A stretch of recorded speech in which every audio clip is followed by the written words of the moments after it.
Siap sedia? Awak dah bersedia untuk menaiki? Ya! Yeay!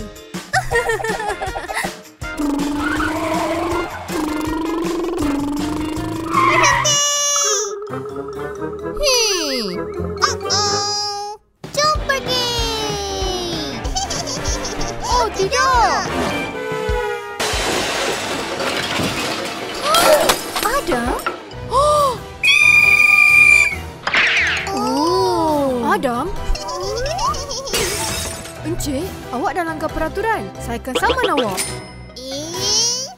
Tunggu sekejap. Oh.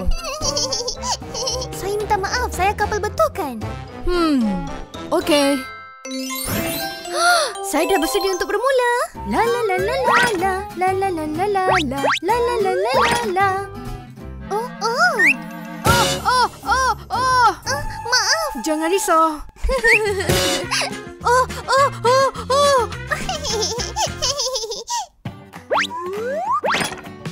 Yeah. Selesai. Seperti tak ada apa yang berlaku. Hebat.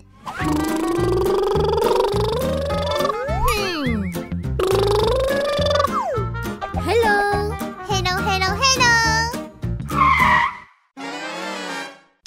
Apa ini? Mari. Jom pergi. Super duper.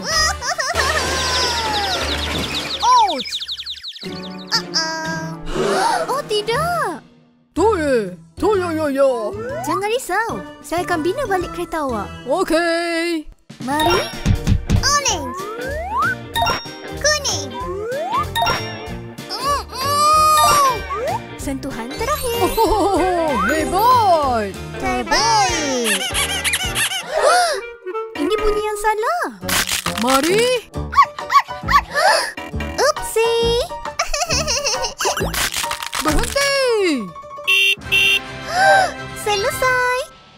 Wow. Ini hebat sekali. Bye-bye. Adam, ikut petanda jalan. Okey.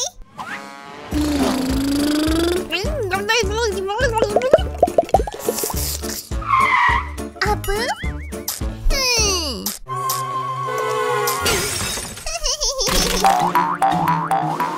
Oh. Yeehaw!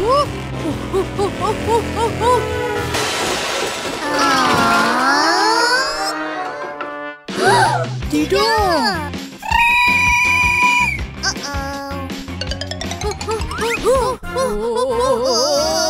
Oh, tidak. Idea.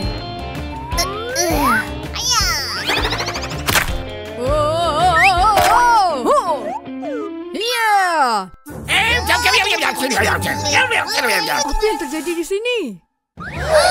Oh, tidak. Apa kata kalau kita kumpul bola? Bunyi yang bagus. Jom pergi. Mari. Selesai. Ya.